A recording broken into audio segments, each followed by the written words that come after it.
Hello, you are listening to the Natural Healing Show for UK Health Radio. I'm your host, Catherine Carrigan, medical intuitive healer and Amazon #1 best-selling author.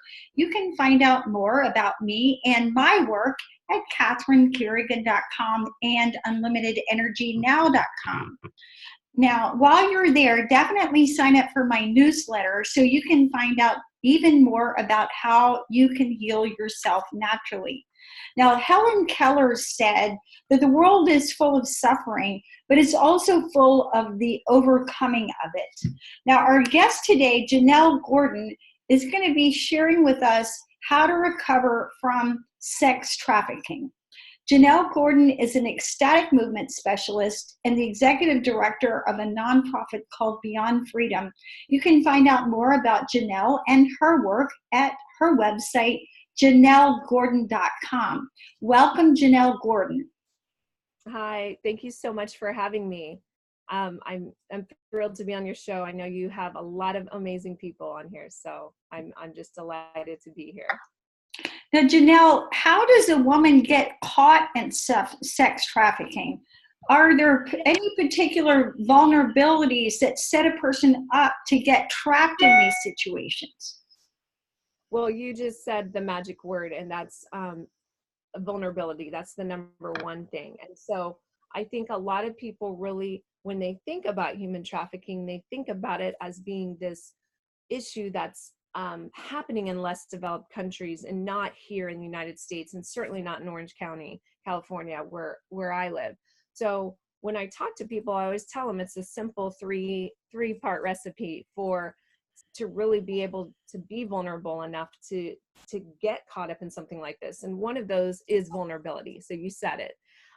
Being that it used to be you had to be a vulnerable population. For instance, someone who suffered extensive, physical, sexual abuse as a child, or a product of the system, or you had an addiction or something like that, or trouble with the law. Those were big red flags. However, now the vulnerability, that goes across the board, because what comes right behind vulnerability is actually technology.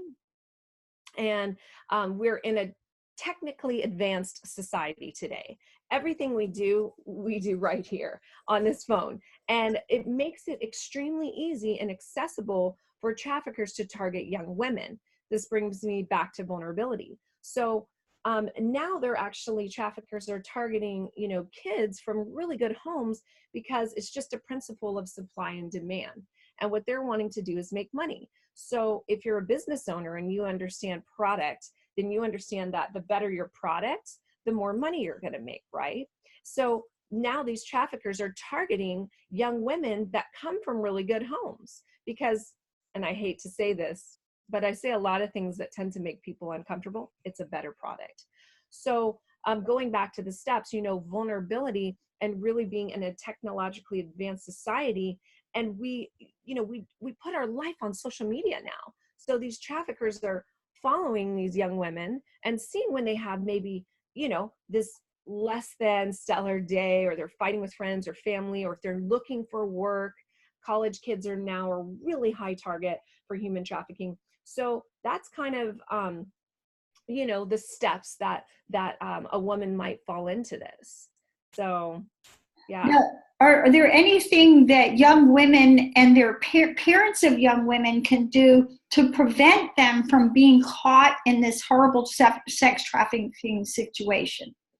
Yeah, and I'm glad that you mentioned that, because everything I do in the work with Beyond Freedom is all about creating solutions. It's not about focusing on the problem. If we focus on the problem, we get more of the problem. However, if we focus on the solutions, we're going to come up with some creative things to do to be able to really make an impact in stopping this from spreading further than it already has. So the number one thing I would say, and you might think it's so trivial, but it's just know what your kids are doing. And number two is spend time with them. Get these things out of their hands. I don't care what age they are, create magic moments. This is what I do with my son. We create bliss moments where there's no technology around. and it's just him and I. And most of the time it happens in our in my living room, and we throw a dance party or we go to the park and have a picnic. It doesn't matter your budget. Spending quality time and really connecting with your kids is the number one thing you can do to really prevent this. Number two, like I said, is knowing what they're up to. If they're older, you should absolutely be able to go through their phone on an instant. You should know their passwords. And I'm sorry if that breaks, violates trust and things like that. But you know what? We live in a world that's all about the mighty dollar. And so we have to be proactive in that space and knowing what's going on, because back to, what makes women vulnerable is there's an unfilled need that's not being met in their life, or they would never get caught up in that trap. Sometimes on rare cases, they are drugged and things like that. And that's a whole different thing. But these traffickers are psychologists. They know exactly what these young women are lacking, whether it's self-confidence, self-esteem, whether they're, whether they want, to make money and whatever it is they want, they're giving them that. And so that's how they're luring them in. And we're talking about young women, but young men also get drawn into sex trafficking as well. They do, but here's what I tell people, I focus on women because that is the majority of, like, massively the majority of the men is a small population. There are nonprofits out there that work directly with them. For me, that's not the case. But yes, you should absolutely, take these same precautions with your sons as well. However, it's a lifelong trade that will never go away. Prostitution, even though that is different from human trafficking, that's a massive aspect of it. So, and it's always mostly involved women, and some things just never change. So we're going to be talking today about how to recover from the experience of sex trafficking. And really, before we can talk about how to recover, would you be willing to share for our audience your experience and what happened to you? Yeah, I think, for me, it goes back to, I was a vulnerable population. I was a product of the system. I experienced, and I watched my language because I'm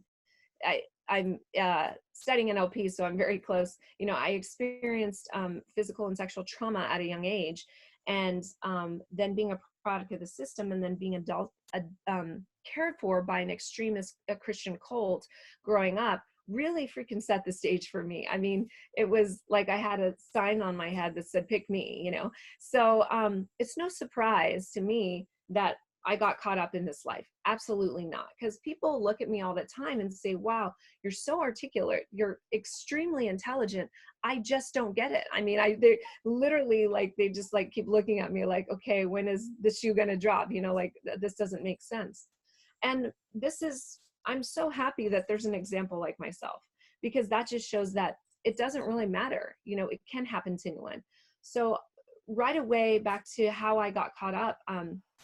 I got caught up in traffickers because they saw the needs that I was lacking in, and they met those needs. And so I was trafficked for over 10 years by several different traffickers, and all across the United States, including Hawaii, but primarily I was trafficked in Las Vegas, Nevada, by means of the strip clubs. And this was before really, the whole Backpage.com or any of that stuff had come into the light. So it was me being in the clubs, working there all night, and having to make a certain quota. And so that's how I was trafficked. And then as far as, it's so funny because people are like, well, is that not the same thing, like being in the strip club and then, escorting? And I'm like, the line is just so thin, oftentimes it happens within. So I got involved with a man that was, my trafficker was extremely dangerous, my main one that I referred to mostly in the book.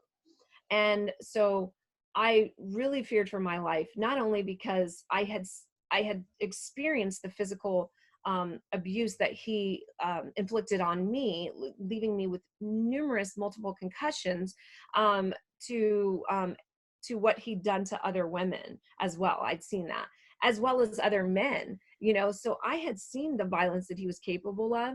And so I was truly afraid for my life, and he knew my family. So unfortunately I stayed with him and I couldn't break that cycle. And eventually what happened is, I tell this story because it's such a powerful story. I was sitting in a strip club in Las Vegas. It was about 3 a.m. and I'll never forget the smells and the sounds and everything. You take all those in when you're in those life altering moments. You know, they were playing Gnarls Barkley, Does That Make Me Crazy? And then, you know, I had about $300 in my purse. I needed about 3,000 before I could go home. So I knew I was going to get beat up, and I did not want to go home. And I was just recovering from my last traumatic beat up. So I was not in a good space. And I remember smelling cotton candy. For whatever reason, the strip club had cotton candy after hours. It's very strange. But in any event, this colleague sat across from me, and she'd worked with me for years. And she had, you know, listened to all my pat answers and wasn't buying them. That I was carefully instructed to say, should anyone get close and want to know what was going on. And she just asked me, you know, do you want to be happy? And at that moment in my life, you know, I didn't know what happiness was. I'd never really experienced it, but I certainly wanted to find out. And it was just the right moment. And I said, you know what, I want to do something about this. And so it was that night, we plotted how to kind of fake my own death. And then with her assistance, we were able to do that. And that's how, long story short, eventually I fled to an island in Thailand where I hid out because my trafficker was contacting me from the penitentiary. And I studied Tantra for a year on an island in Thailand. And that's really when I began to heal. And so the, you know, growing up in this oppressed, extremist fundamental cult where sex was sending you to hell, and then going directly into the sex life, and then moving to Tantra, which showed me that sex is actually just energy and that it's sacred and that it's divine, it finally started to bridge the gap for me. So we're going to be talking about Tantra in a little bit, but first, how old were you, the ages you were when you were in this sex trafficking situation for about 10 years? I was 19 when it first started, and it started at a very small level. And then as it went along, it progressively got worse. So my was what we call a finesse pimp, and I don't want to get into all that today. But then my third one was the gorilla pimp, and that's the one that nearly killed me, and that was the majority of my time really involved in being enslaved. So yeah, so it was. It's also a cycle. It's just like like abuse, just domestic violence, or you know, drug abuse and things like that. It's a cycle that you can't get out of. So oftentimes when women leave one battered relationship, they'll immediately go into another one. And so it's no different with this. Most victims of sex trafficking have had one or have had several traffickers. So that's something I think a lot of people don't really understand that. Now, if someone is in a situation where they're caught in this pattern of sex trafficking, what are some of the crucial steps that you feel people can take to get out of that situation? Because you're really not going to heal from it until you get out of this highly abusive situation. Until you get out. And here's the thing, getting out doesn't just mean getting out of your abuser, or out of your trafficker's grips rather, but it means getting out of that life altogether. Because I had moments where I would get away from a trafficker, but I was still in the life. And then there might have been, you know, there was gaps. When I say over a 10-year period, it was all encompassing. It was actually 10 years plus. But there was times when I would have escaped one and got out of that situation, and then I was still in the life, and then immediately got back into with another trafficker. And so, by being in the life, you mean in the life of prostitution? Of the exotic dance world, of stripping and everything that encompasses that, which, like I said, that line of prostitution and exotic dancing, it's so thin. And I don't want to go into details, but yeah, so in the adult life, you know, in the adult life, which is everything that includes the adult sex world, which is everything from, you know, stripping to escorting to adult films, all that, it's all included in that. So to answer your question, the first thing is to really, you have to remove yourself drastically from that whole situation and environment. That's the first step.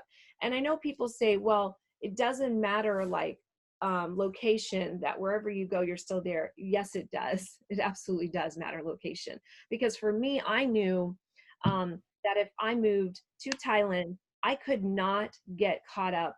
I couldn't get back into strip clubs. You can't work in strip club in the US, you know, as a US citizen in Thailand. And besides, I was on an island. There's no strip clubs. So I literally knew I had to do something so radical and so drastic that literally, like rehab. You know, it's a rehab. And that's what I'm funding right now with my nonprofit, is an actual rehabilitation center. So number one is to completely remove yourself from that situation, that environment, and change environments. That might even mean making a move. I Well, think that's one of the things that we know in natural healing is that your environment is the most powerful factor. And yes, a lot of times we think about your environment as being your cellular environment, like what yes, you're eating and how you're feeding your cells. And that's true, but it's bigger than that. It's bigger than your feng shui and having your furniture arranged. It's about getting away from toxic, dangerous, abusive people and getting, as you said, getting out of the life where you're tempted in any way to go back to that which is known, even if it's extremely unhealthy. that which is known. And you hit the nail on the head with that. That was all I knew. And so that was all I thought I could do, you know, in life. So number one, yeah, I would say that is just to remove yourself from the environment, situation, and make a radical change. And then number two, I will say that every situation is different. It's extremely difficult to say a blanket thing that works for every person, which is why the work that I do, I know we'll talk about that later, is so unique and so needed. Okay. Yeah. Now, are there any organizations that people can reach out to who can help a person both, first of all, free themselves from sexual slavery and also heal from the trauma? Yeah. Well, number one, I would say. Number two is my organization, because there's not a lot of them out there. Number one, Polaris is the National Human Trafficking Hotline number. And And will you share that for our audience, please? yeah, let me, with numbers, I'm not the best, as I told you, Okay, but so I it's think we can. Polaris Human Trafficking. Okay, we'll find that. Okay, No, I have tell it us right here. about your group. I have the number if you want it. So Yes. Polaris, the National Hotline, it's 888-373-7888. Okay, So so that, that's 888-373-7888. And this is yes, UK for UK Health Radio. Are there any international organizations that help with sex trafficking? with sex trafficking. Now that is a great question. There are, and I am not as familiar with them offhand, although Polaris, I believe, national. It's not international, but I can get you that information. But I know that Polaris, you can text them even if you have an iPhone anonymously, and I believe they do have an international number as well as Operation Underground, our rescue. It's OUR, like our Operation Underground Rescue, and I love them because they. Yes, and your food's up there. Sorry, my son. They work really in going and just rescuing women out, and they are international. So it's R, like OUR, and they do tremendous work. Now, the European non-trafficking or human trafficking hotlines and things, I'm not as familiar with those because they are a little different. In the US, we kind of all work together. So I'm not sure exactly, but I know that as far as healing and rehabilitation, that is the thing, which is why I'm happy you had me on the show, that's missing in this whole movement. There's a lot of, like, Operation Underground Rescue. They're amazing. They work with Tony Robbins. Tony Robbins sponsors them, because they go in and literally pull kids out from all over the world, and they are international. So you can look them up, and I'm sure they can refer them to agencies as well. However, as far as rehabilitation, recovery, reintegration, and holistic healing, I know for a fact there's nothing like that out there right now. And if it is, it's extremely small. And that's why I am so passionate about what I do, because that is exactly what Beyond Freedom does. So, and your nonprofit, Beyond Freedom, that you're executive director of, what do you all focus on in your work? We focus on radical transformation. So the first thing we're doing right now, but it is holistic healing and integration. So we have 3 pillars: education, empowering, enlightenment. And the first thing that is so important in our work is that we get women out of the trauma and the victim role that they have been put in and that society has put them in. So I've partnered with Tony Robbins. He actually heard about my story almost a year and a half ago, almost 2 years ago, on Instagram. He reached out to me. We started chatting, and he just said, you know, I want to help you help more women. So since then, I got to meet him. He's sent me to numerous of his workshops. In fact, I go to 2 or 3 every single year. And now, when I told him the transformational work it's done for me, and then because I started the nonprofit because of him, now we're sending 5 survivors to every single one of his Unleash the Power Within all over. So even the ones in the UK, we're going to be working with those as well. And so that's the first step. We really like getting women to realize that they're not a victim anymore. They don't have to be. They have that option. They have that option. And so to me, that is the first step. And so, no, your breakfast is on the table, honey. Thank you. And so the second step is really helping them. So we have education, and that's the work we do with the general public, letting people know what's going on, but also the education of survivors in whatever means that might look like. For me, education was a powerful tool because that's actually where I came out. I barely spoke out 2 years ago in a public speaking course. You know, I had a baby to raise. I've barely been free 5 years. I didn't know what to do. I had no life skills. And so I said, okay, I'm going to enroll in college. I enrolled at a community college. I took a public speaking course, and we were assigned a persuasive speech. And in that speech, I was doing the research on sex trafficking. I was just drawn to it. And I realized, oh my gosh, this happened to me. And I know that sounds crazy, but that's exactly how it happened. And since that time, my life has been radically changed. And so shortly after that, I met Tony. Shortly after that, I turned my school club into a nonprofit. And shortly after that, you know, we started sending former victims and some who've just been out a few months to these workshops. So that's the first thing. And the second thing we do that I think is really neat is we partner with holistic integrative healers all over the world in helping. They help us to treat our survivors. So we have hypnotherapists, we have craniosacral work, we have NLP, we have NSA, network spinal analysis, basically every healing modality you can think of. I've connected with healers from all over the world because that's how I healed myself. And now they're offering those to our to the women that we work with, our victims and survivors. Okay. And that is something that's not being done. So if any of our holistic practitioners who are listening to the show would like to volunteer and offer their services at no charge to your people, how would they reach out to you? They can reach out to me, just my name, which I know will be on there, JennelleGordon@gmail.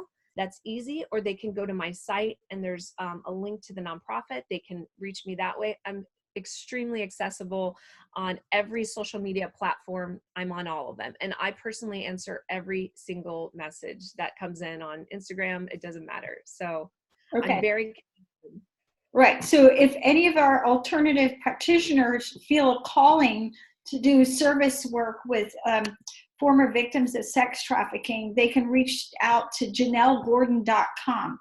Now let's talk about how does sex trafficking affect a person, mind, body, and spirit. Every trauma, you know, in my experience as a medical intuitive, is going to affect us physically, energetically, emotionally, mentally, and spiritually, all 5 levels. What are you finding about how sex trafficking affects a person? You know, for me, and this is a great question. I love this one, actually. For me, I believe with you 100%, which is why I started Beyond Freedom, because I don't believe it's just going in and talk therapy and maybe getting them to go out for a walk. And maybe some of the institutions will have a yoga teacher come in. No, for me, it is mind, body, spirit, and sexuality as well. You know, it's the physical, mental, emotional, spiritual, and sexual or sensual. And I believe it's all of those. And so for me, what I found was I got on this journey of health and wellness. I'm actually a certified yoga teacher. I have almost 800 hours. I'm a Tantra instructor, as you know. I'm a holistic nutritionist. I went to IIN. And that's really started helping me to see, hold on here, something's not right. So when I first was enrolled in that school, I was actually between traffickers. And I started to see, because it's all online, and I started to understand, oh, it's a whole holistic system. And that's when a light bulb went off. And then, like I said, when I finally got out and I escaped to Thailand, that's when I started to do the physical body healing work, because, you know, I couldn't be even in my body. And when I was in Thailand, I remember I was the sickest I'd ever been in my life. I gained about, and there's nothing wrong with gaining weight, but for me, it was an excessive amount of weight. I gained about 10 to 15 pounds. And maybe I'm exaggerating, but I gained a lot of weight, and I had cystic acne. I'd never had acne in my life. And my body literally, I'm just honest, because I say things, I smelled. And it was the emotional stuff was just coming out of me, like not in a nice way. And it was because the body just holds that which the mind and emotion stores. So it just was holding it. So I had to get it out. But what I will say, going back to all the levels, is that was what really started the healing, was the Tantra and getting the emotional, like the trauma out. But what really shifted for me, and I believe this with every fiber in my being, is when I started doing the work here. And we're here for our listeners, that's meaning the inner work, right? The inner work between your ears, right? The mental aspects of believing I was more than just a product, that I was more than a body with a price tag on it, that I was more than an ATM machine. And I say those things because they're shock value, but I want you to understand that that's what I felt. And by doing this work of understanding that I'm freaking amazing, I can do anything I want, and that the power is here and within me, here and here. I have to, you know, cognitively get it here, and then I move it here. And that's what the work, the NLP and working with Tony really did for me. So having all these healing modalities of being a Reiki master now and being, you know, a Tantra teacher and yoga and holistic nutrition was great. But the final piece is here because our traffickers, they literally brainwash you. It's like, this is the best analogy, and I know you have a couple more questions. It's like when your son or daughter goes into the military, right? They leave your sweet little boy or girl, you know, they're just turned 18, and they go off to boot camp, and you don't really get to talk to them.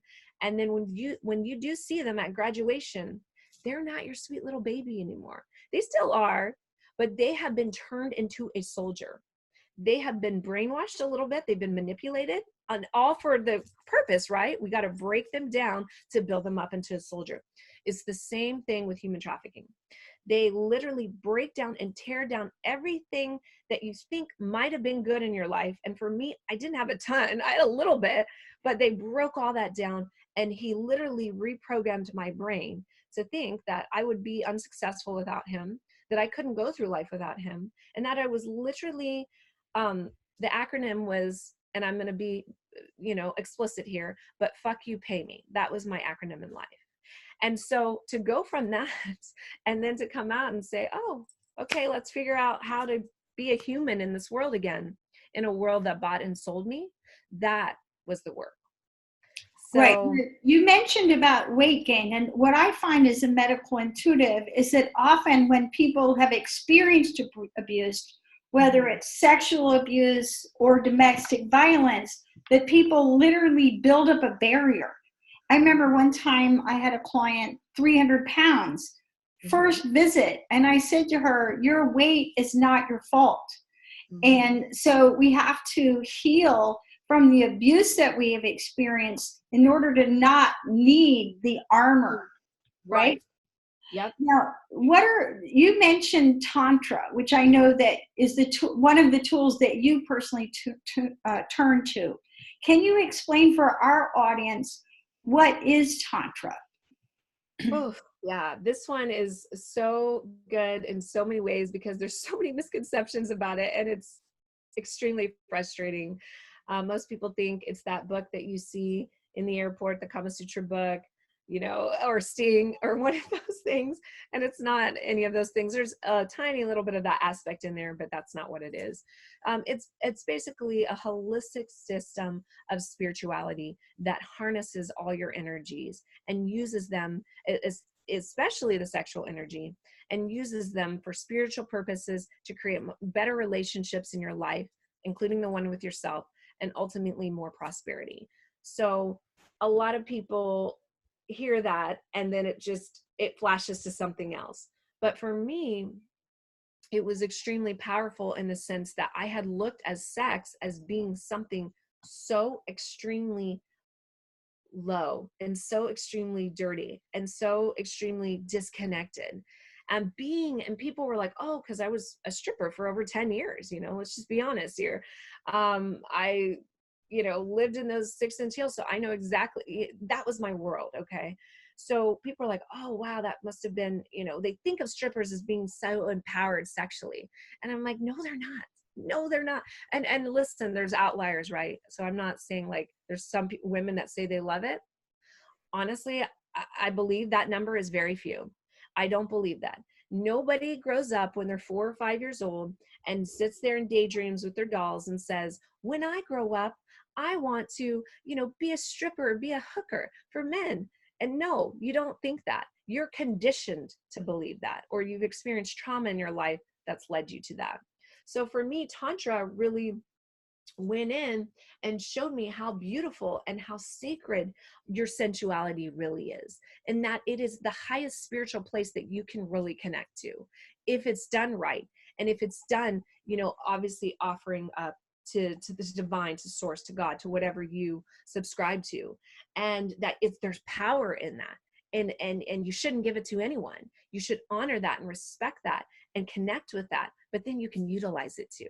And so that is the work I do, and I love it because it's so enlivening. It's so invigorating to say that I came from such a dark place with my sexuality now to this beautiful light place of no shame anymore, and total connection with myself first, and with my partner, if I have one, which I don't at the moment. So now, how do you think that other sex trafficking victims can use Tantra to heal? Well, that's a great question. And that's exactly what I've done. I wanted to make Tantra accessible in a way that wasn't like, ooh, icky, or ooh, we're going to sit around and we're all going to have an orgy, because I didn't want that. My goal when I came out of that school was, how can I bring Tantra to the modern person and also to help women heal in a way that's safe? And so I created the O factors, but from that I created one of the O's, which was Dance Om. And initially it was actually called Dance of Magdalena, from Mary Magdalene in the Bible, because I thought we were so close in a sense that she was like the lowest of the low. She was a prostitute, and she became, the second closest woman to Jesus, some might argue, in his life. And I thought that transformation was beautiful. And that's how I saw myself. I started seeing myself like that. And so Dance Om is really a play on the 4 archetypes that we have as women, based on the 4 chakras. And so I utilized principles of Tantra, various forms of dance mixed with yoga and high frequency vibration music to get women into their bodies again. And I know that sounds simple, but it's not. To get women to be okay in their body. One of the things that's true in any form of abuse, energetically, people defend themselves by literally leaving their body and disconnecting. So what I find as a medical intuitive is most people who've experienced traumatic abuse in their life, whether it's sexual abuse or physical abuse, one of their coping mechanisms is to literally disconnect from the physical. Yes. So part Yes. of healing is coming home to your body and Yes. learning to be all the way in your body and to feel all your feelings and to know and to feel safe in your body. And then to feel, and that's exactly what Dance Home does. So it goes in, and we go and we work with each archetype based on the 4 chakras. You know what those are. And then in those, we go in, and there might be trauma in there. But by moving and connecting, and with the different vibrations and frequencies of the music, as well as the supportiveness of other women, not judging, just there, they're able to go in and either start to break some of that trauma up, maybe fully release it, and then eventually, or if there's a block, let that block go, and then eventually get empowered in that feminine side. And so it's a really beautiful thing. I've actually taught it for numerous professors at my college for their students, and they were actually giving credit to the kids for taking this as long as they would write on it. And I've worked with rape victims that had never been able to come forward. So the work is extensive, and that's just one area that I use Tantra to help women really heal from trauma. Now, you mentioned the 4 female archetypes. Can you share those for our audience? Yeah, absolutely. So the first one is your tribal, your raw instinctual desire, right? It's the most basic level of, of being, but we all have that side of us because that's how we survive. It's the root chakra. If we didn't have that, we wouldn't survive. So that might be that desire to be, taken in this animalistic way, and everyone has that. That might not be their dominant one, but they have that. And that's just your vital power too, just your energy, your life force, how much energy you have. If you don't have a lot of energy, we're going to do work on that archetype. The number 2 one is the seduction. And so that obviously needs no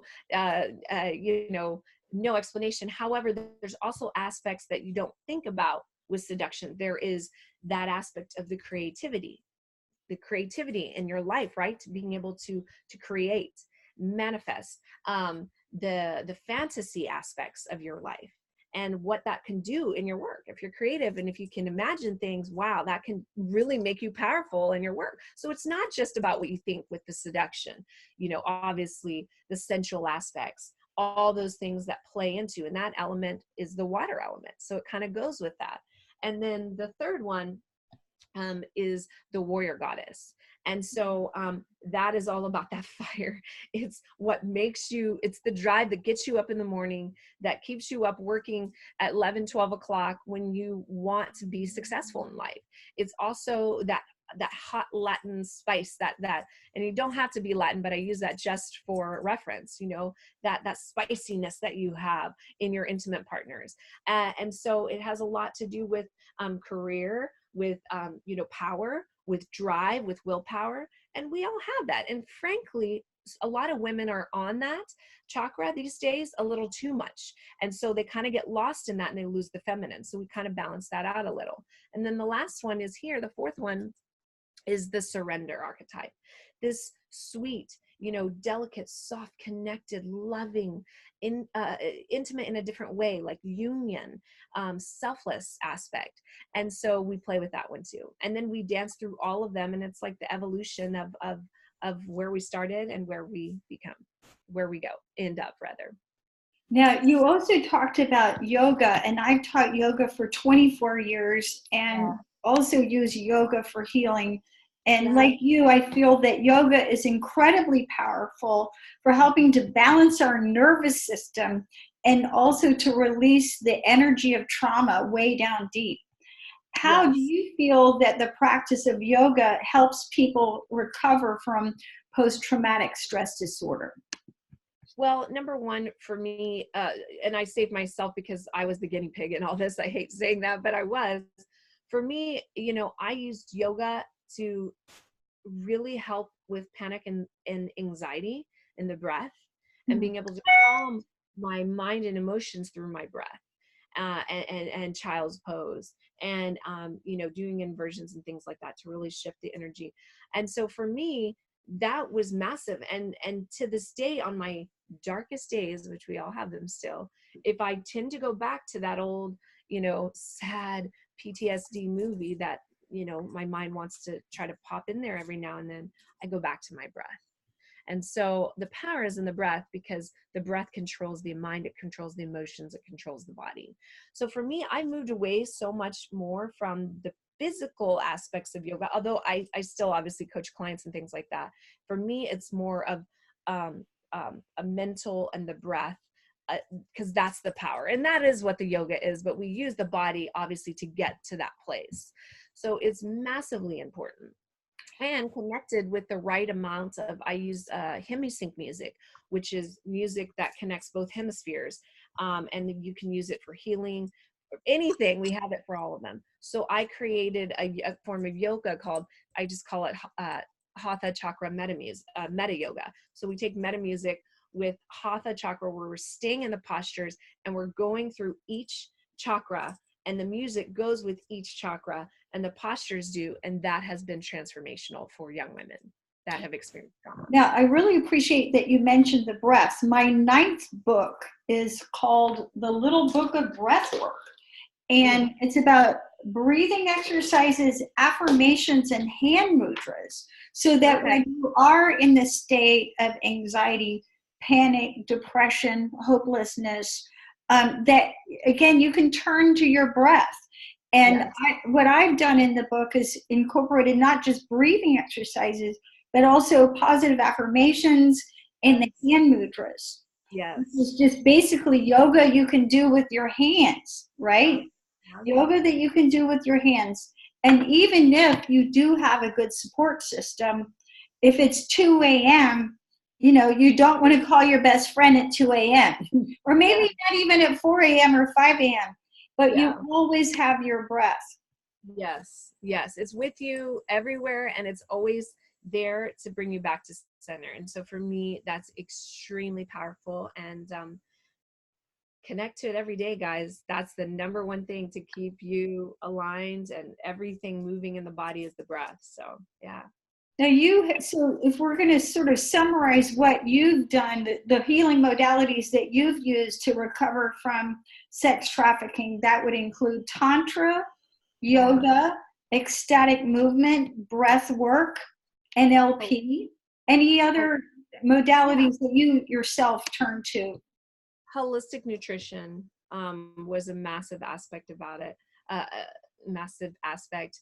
And meditation, mindful, I mean, we can kind of throw that in there, mindful practice of music meditation. And that's the gist of it. I also used, it's not a modality that I teach, but I used cranial sacral work and osteopath work. That was massively powerful for me, as well as NSA. I didn't say that. Oh my gosh, NSA has been, wow, just another level of healing. And I do that often. I know one of the great practitioners, he's out here, and so I see him often. And I know when I'm working with people one-on-one who've had trauma and PTSD, I want to work on their cranial system. And a lot of people don't know what that is, but basically you have a head, the bones in your head are supposed to move. They're supposed to move actually with your breath. And when we've experienced trauma, even if you haven't had a head injury, you're holding that trauma literally in your brain. And if you study energy medicine and acupuncture, you can light up a specific part of your brain, and that's going to light up a specific acupuncture meridian, which is going to light up a specific organ and a specific muscle. So when we release the trauma way down deep in the brain, you can start unwinding the patterns that affect your nervous system, your acupuncture system, and reset. Because a lot of people who have experienced PTSD, their nervous systems are literally stuck in the sympathetic side. So they're literally stuck in the trauma. And even when they remove themselves from the situation, like Jennelle Gordon has talked about, their nervous systems are still living in the jungle. So when you work on the cranial system, you get out of that jungle. So Jennelle Gordon, ecstatic movement specialist, executive director of Beyond freedom. Any final thoughts for our audience? Yeah, I mean, I thank you so much again for having me on the show. I just want people to really understand that they have the power. And I think a lot of times, and that's my whole mission in life, is to serve women to take back your power. It's here. I didn't know for 10 years that it was here. I thought it was something outside of me that I had to, I was so disconnected from it. And so connecting to your power is, and then, being embodying it, that is the biggest lesson you can do, whether you've studied, whether you've had trauma or not. Because when you're in your most aligned, powerful state, connected fully to your sensuality, to your spirituality, to your health, to your breath, you can literally create the life that you want. And that's what I'm doing. And that's what I'm helping women who've experienced human trafficking as sexual slavery to do as well. And also, just one quick more thing. Remember, you are, sex trafficking is happening in your neighborhood. I just want you to understand that. And if you don't think it is, please message me. I'll connect you and show you where it is. And I can show you things that you can do from your home with your skill set to really be a part of the solution to ending it. Because we all are the solution. Let's be it. Thanks so much. And thanks so much, everyone. You've been listening to the Natural Healing Show for UK Health Radio. I'm your host, Catherine Carrigan, medical intuitive healer and Amazon #1 bestselling author. You can find out more about me and my work at catherinecarrigan.com and unlimitedenergynow.com. While you're there, definitely sign up for my newsletter so you can learn even more about how natural healing can empower you. Now, our guest today is Jennelle Gordon. You can find out more about her at jennellegordon.com. And remember, when you take your power back, you begin to heal. Thanks so much for listening, and we'll see you next time.